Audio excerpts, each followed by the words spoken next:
रखने जा रहे हैं। जनसुराज के उम्मीदवारों की लिस्ट बहुत जल्द आने वाली है। इस बात की जानकारी मिल रही है कि बहुत जल्द जनसुराज अपनी पहली लिस्ट जारी करेगी। जनसुराज के उम्मीदवारों की लिस्ट जल्द आने वाली है, ऐसी खबर मिल रही है।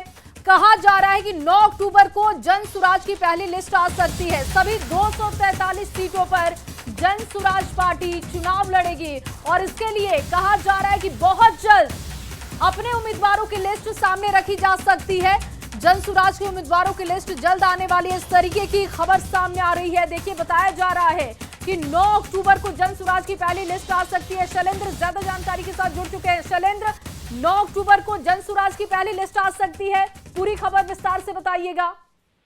हाँ बिल्कुल, देखिए प्रशांत किशोर ने पहले ही कहा था कि वो उम्मीदवारों की सूची सबसे पहले जारी कर देंगे और चुनाव की घोषणा होते ही देखिए अभी उन्होंने कहा था कि हम उम्मीदवारों की सूची जारी करेंगे। चुनाव की घोषणा अभी नहीं हुई है, लेकिन प्रशांत किशोर ने तय कर लिया है कि जो उम्मीदवारों की जो पहली सूची होगी वो जारी कर देंगे। लोग ये कह रहे थे कि प्रशांत किशोर जब तमाम लोग अपने अपने राजनीतिक दल जब उम्मीदवार की घोषणा करेंगे उसके बाद जो बचे उम्मीदवार होंगे उसमें से प्रशांत किशोर चुनेंगे, लेकिन ये गलत साबित हुआ और प्रशांत किशोर ने ये घोषणा कर दी है कि 9 तारीख को वो पहली सूची जारी करेंगे उम्मीदवारों की, जो पार्टी में प्रशांत किशोर के साथ मजबूती से खड़ा रहे या फिर जो मजबूत चेहरे हैं अलग अलग विधानसभा के, उनकी सूची प्रशांत किशोर उम्मीदवार के तौर पर जारी करने जा रहे हैं।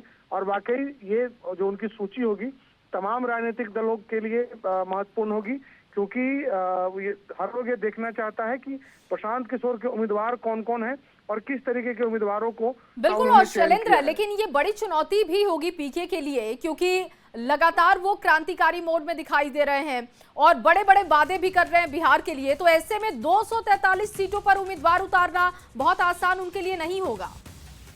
बिल्कुल जाहिर सी बात है कि प्रशांत किशोर की पार्टी अभी नई पार्टी है और प्रशांत किशोर बिहार घूम रहे हैं। ऐसे में 243 उम्मीदवार खोजना और जिताऊ उम्मीदवार खोजना बहुत बड़ी चुनौती होती है। जो पुरानी पार्टियां होती हैं कई बार उनके पास भी ढंग के उम्मीदवार नहीं होते हैं, लेकिन प्रशांत किशोर ने पहले ही तय कर दिया कि वो पहली सूची जारी करेंगे उम्मीदवारों की।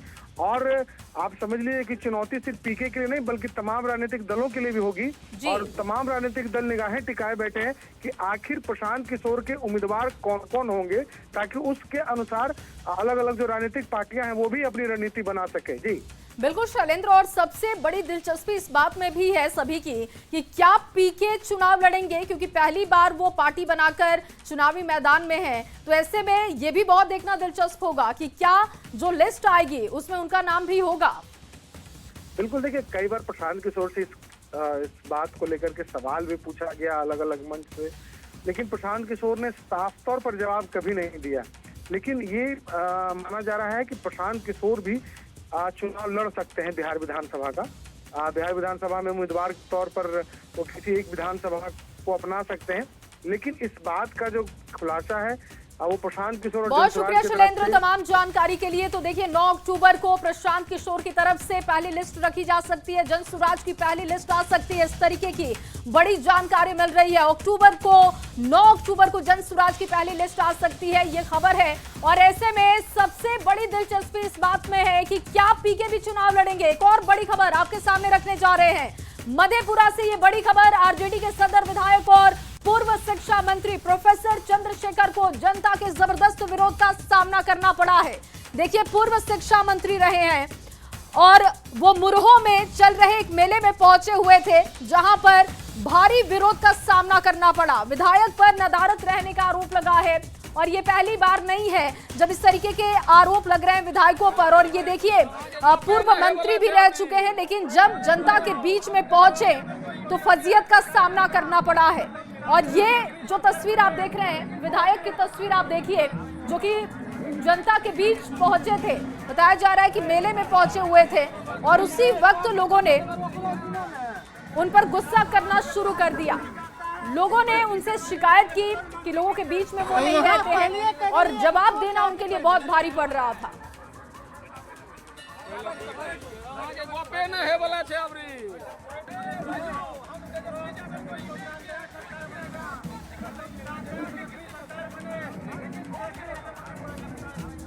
और लगातार आपको बड़ी जानकारियां दे रहे हैं। इस बीच एक और बड़ी खबर जो आपके सामने रखने जा रहे हैं। राहुल के कोलंबिया में दिए गए बयान पर बीजेपी ने जमकर निशाना साधा है। देखिए, एक बार फिर से विदेश में जाकर राहुल गांधी ने देश की फजीहत करा दी है और सांसद सुधांशु त्रिवेदी ने कहा कि राहुल गांधी भारत विरोधी बयान देते हैं। राहुल ने कई बार भारत विरोधी बयान देकर देश को बदनाम किया है। राहुल गांधी की नफरत साफ दिखाई देती है। कांग्रेस ने देश में राजतंत्र को जिंदा रखा है।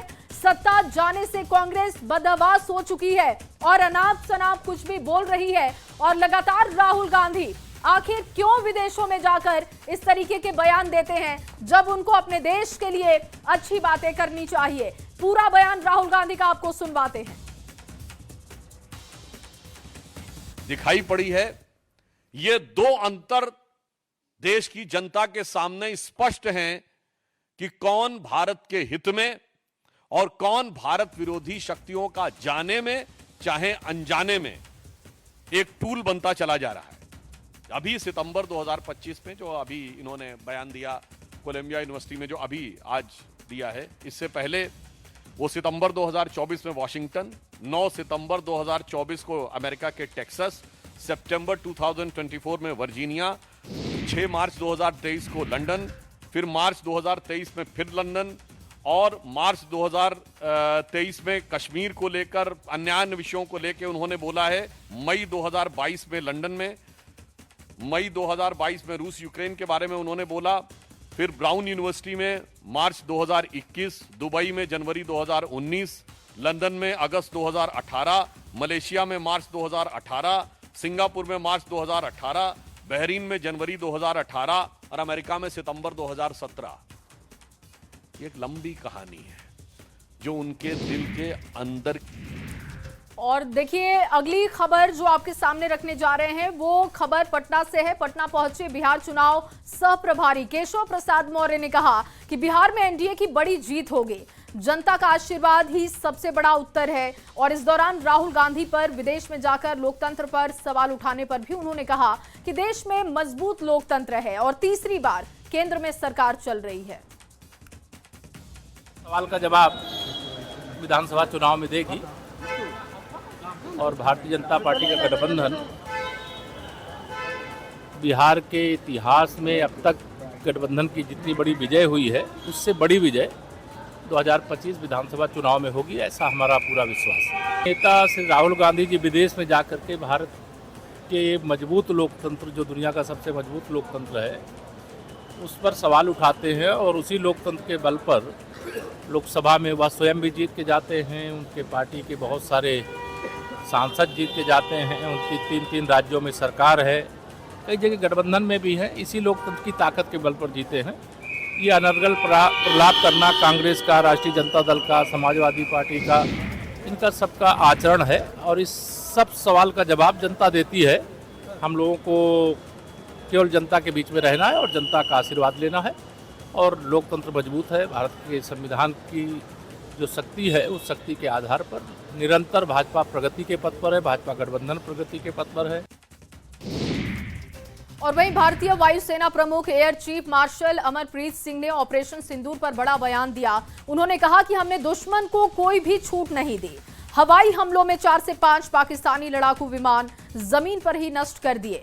चीफ मार्शल ने कहा कि वायुसेना ने कई पाकिस्तानी हवाई ठिकानों को टारगेट किया, जिससे radar, command centre, runway, hanger और एक सतह से हवा में मार करने वाली मिसाइल प्रणाली क्षतिग्रस्त हो गई।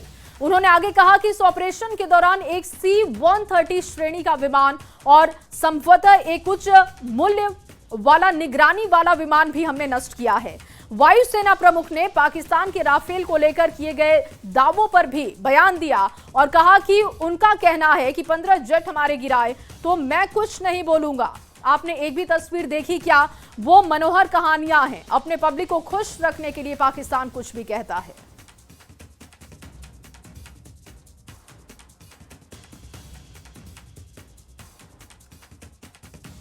तो ऑपरेशन सिंदूर को लेकर देखिए एक बार फिर से बयान दिया गया है और कहा गया कि हमने अपने दुश्मन को कहीं भी बख्शा नहीं।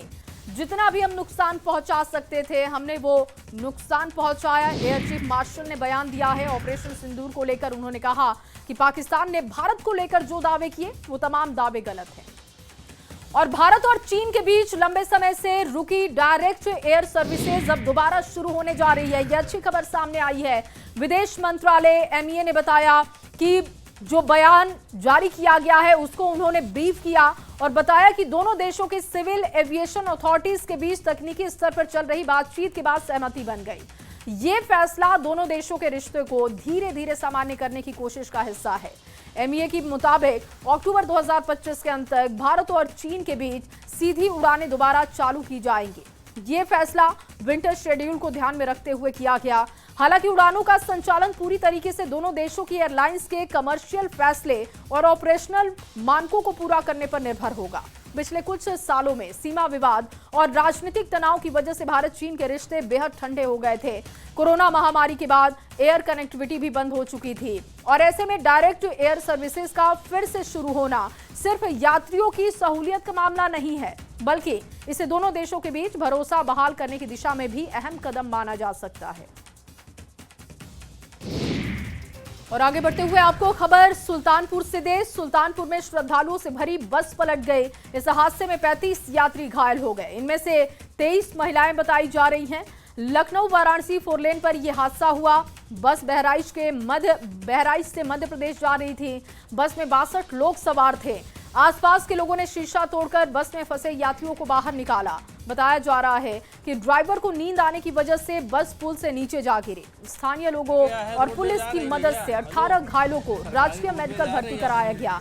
CM योगी ने हादसे पर दुख जाहिर किया। घायलों को बेहतर इलाज देने के निर्देश दिए।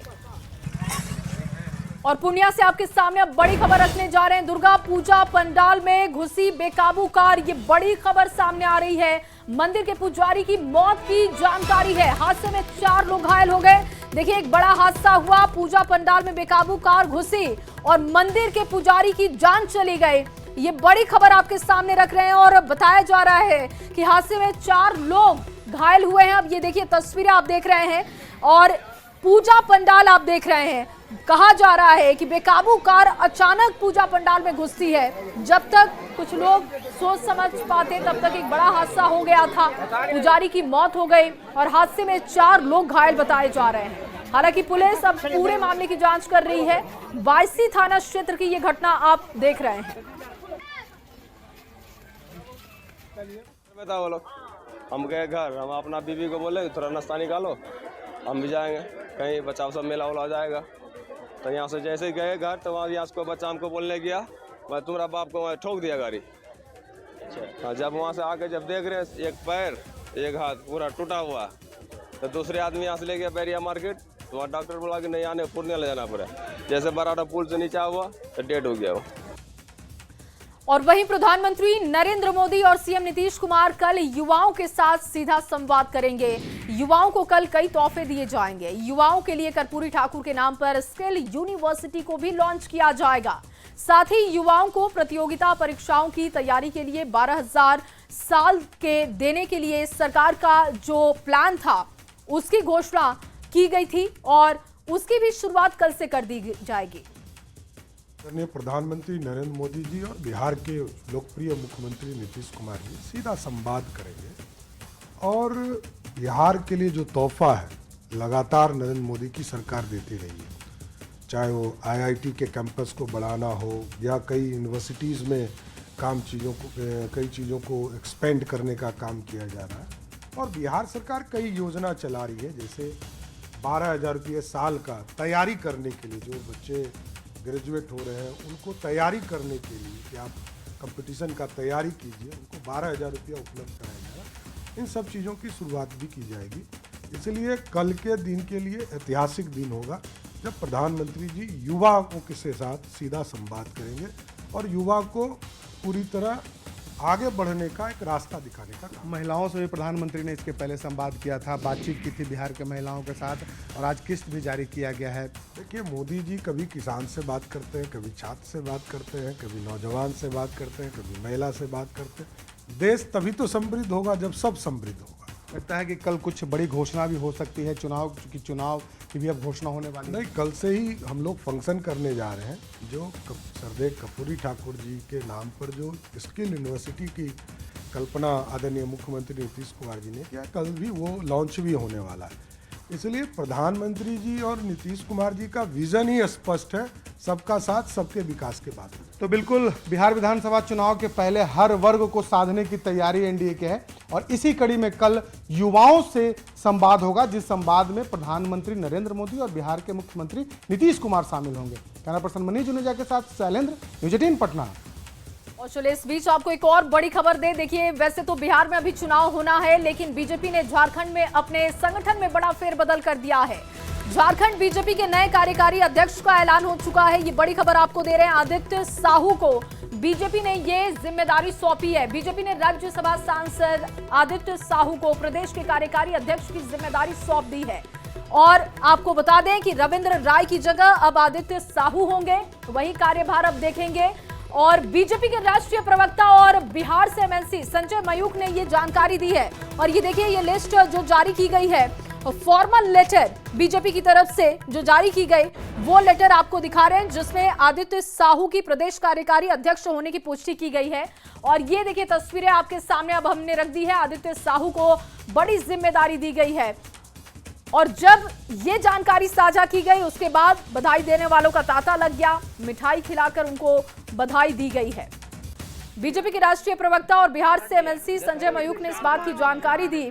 आदित्य साहू मौजूदा प्रदेश कार्यकारी अध्यक्ष रविंद्र राय की जगह ले रहे हैं। बीजेपी के राष्ट्रीय महासचिव और मुख्यालय प्रभारी अरुण सिंह ने आदित्य साहू को कार्यकारी प्रदेश अध्यक्ष बनाए जाने का आधिकारिक पत्र भी जारी कर दिया है।